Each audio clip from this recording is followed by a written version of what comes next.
The tradition continues. Calvary Global to the world 24/7. Tradition continues. Calvary.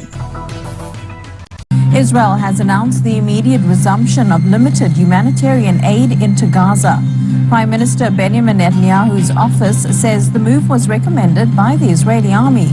It's aimed at preventing a hunger crisis in the besieged enclave and to enable the expansion of Israel's military offensive. No humanitarian supplies have entered the strip since March 2nd. Israel's also announced a major ground offensive in Gaza, with its army looking to seize more areas. According to Palestinian health officials, Israeli strikes killed at least 130 people across the enclave on Sunday. We woke up to the strike at around 2 a.m. and seeing nothing, with debris all over the place. 9 were killed and 7 injured, some with serious injuries. I heard a sound of the strike all of a sudden. Window glass shattered and debris fell on us, so we started running. I went outside the house not knowing where the strike hit, only to find out that it targeted our neighbor's house. Then ambulances came to transport the injured. Thousands of people have taken part in demonstrations around the world marking the 77th anniversary of Nakba, or the catastrophe, referring to the more than 700,000 people who were forced to leave their villages in 1948 during the war that established Israel. Russia launched its largest attack on Ukraine that's left a woman dead and several Ukrainian cities and regions under siege for several hours. Ukrainian officials say the capital's airspace swarmed with Russian drones after midnight local time on Sunday. The US president is due to hold separate phone calls with Vladimir Putin and Volodymyr Zelensky on Monday to negotiate a truce and hopefully end what he calls a bloodbath. The leaders of Britain, France, Germany and Poland plan to speak to Trump before those calls. And former US President Joe Biden has been diagnosed with prostate cancer.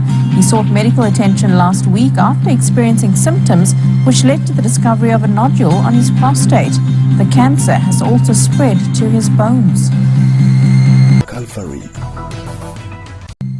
Israeli strikes hit a school sheltering displaced families in Gaza City. At least 50 Palestinians have been killed across the strip since the early hours of Tuesday. For the first time in 3 months, aid rolls into Gaza, but it's just 5 trucks. The UN says it's only a drop in the ocean. U.S. President Donald Trump says Russia and Ukraine will begin ceasefire talks immediately following separate calls with the leaders of both countries. And 5 years after they parted ways, the EU and UK are back in business with a new deal that promises more jobs, trade, and visa guarantees.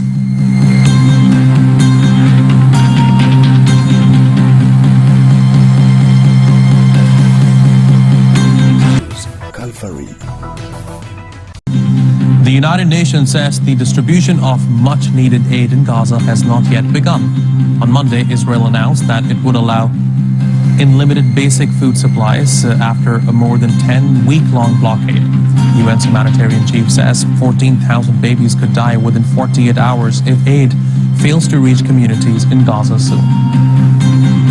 Today, one of our teams waited several hours for the Israeli green light to access the Kiryat Shalom area and collect their nutrition supplies. Unfortunately, they were not able to bring those supplies into our warehouse. So just to make it clear, while more supplies have come in to the Gaza Strip, we have not been able to secure the arrival of those supplies into our warehouses and delivery points.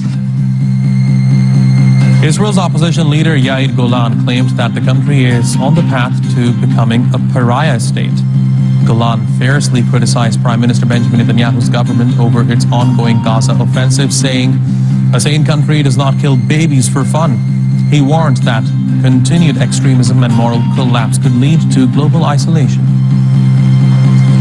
The European Union has decided to lift economic sanctions on Syria.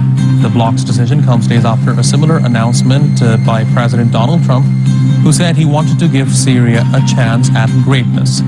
EU representatives share Donald Trump's concerns and want to support Syria's recovery following the removal of Bashar al-Assad. Sudan's military says it has taken full control of Khartoum region after pushing out the remnants of the Rapid Support Forces. It is a major victory for the government, which has been battling the RSF for more than 2 years. The paramilitary Rapid Support Forces group still maintains its foothold in North Darfur in the country's west. The conflict has pushed millions of people out of their homes and into famine. Donald Trump has unveiled his plan for a $175 billion missile defense system. The so-called Golden Dome project would see hundreds of satellites deployed in space to detect and intercept incoming missiles.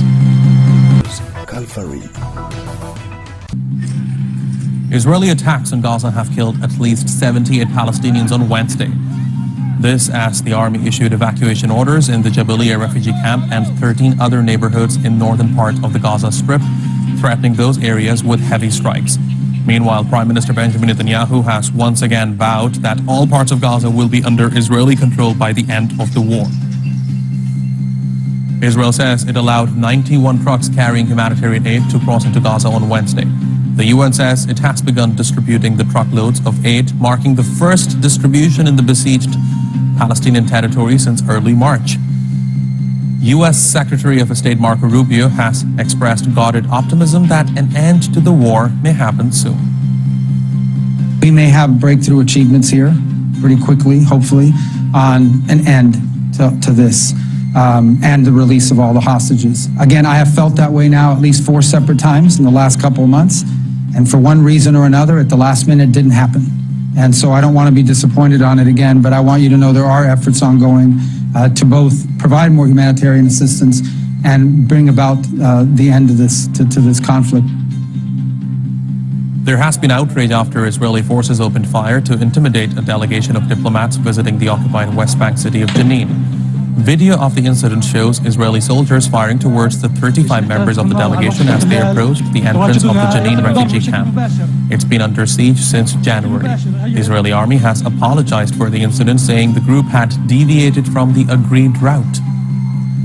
U.S. President Donald Trump ambushed South Africa's President Cyril Ramaphosa during a visit in the Oval Office, repeating claims that white farmers in the country are facing a genocide. During the tense meeting in front of reporters, the South African leader denied Donald Trump's allegations and defended his government's policies. A former Ukrainian politician has been shot dead outside the gates of an American school in the Spanish capital, Madrid. 51-year-old Andriy Portnov was an MP and senior aide to Ukraine's previous leader, Viktor Yanukovych, who is considered to have been the country's most pro-Russian president. Calvary. Dozens of people have been killed as Israeli attacks across Gaza continue. A small but crucial delivery of aid has finally reached Palestinians. Aid groups have been gathering supplies from nearly 200 trucks that were allowed into the enclave following Israel's blockade. The health ministry has confirmed that at least 29 children in the enclave have died from starvation-related issues in the past few days. In each birth, some of the newborns are underweight and they need intensive care to go. Now, with no intensive care units for inmates, these are condemned to death. So they live only a couple of days and their lives go. And that's related to the not available. Israeli Prime Minister Benjamin Netanyahu has appointed a new head for the country's domestic intelligence service, Shin Bet.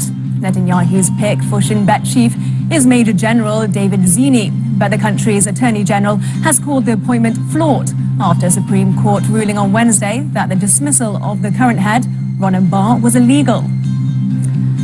An Israeli airstrike hit a building in the southern Lebanon town of Tal, which it claimed was being used by Hezbollah. Ahead of the attack, the Israeli army issued an evacuation order to occupants of the neighboring building. Earlier on Thursday, the Lebanese army commander said Israel regularly violates the terms of the ceasefire agreement and obstructs the full deployment of the Lebanese army in the south. The Trump administration has revoked Harvard University's ability to enroll international students. Thousands of current students are now required to transfer to other schools or leave the country. The U.S. Department of Homeland Security has called the campus environment at Harvard anti-American. The UK has signed a deal to hand over control of the Chagos Islands to Mauritius. This follows a High Court judge dismissal of a last-minute legal challenge brought by members of the local Chagos community who had tried to block it. The largest of the islands is home to a strategic US and UK military base.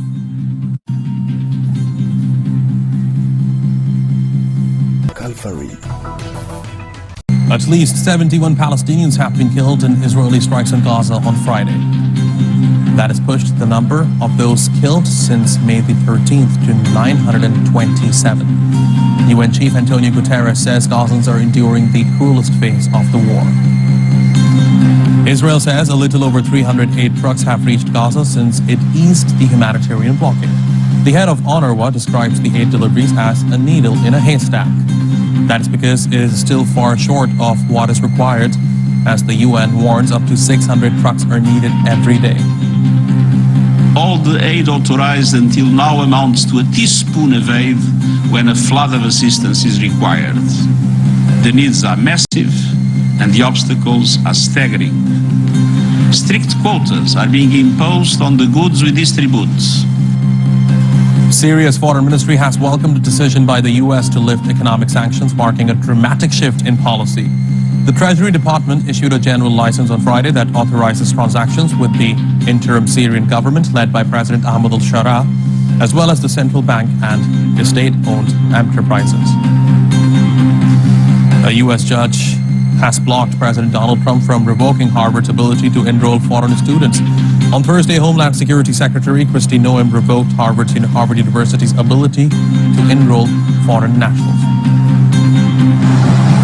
A fifth round of nuclear talks between the U.S. and Iranian delegations, including Foreign Minister Abbas Araghchi, has wrapped up in Rome. Oman, which mediated the talks, says limited progress has been made as the sides try to settle a decades-long dispute over Tehran's uranium enrichment.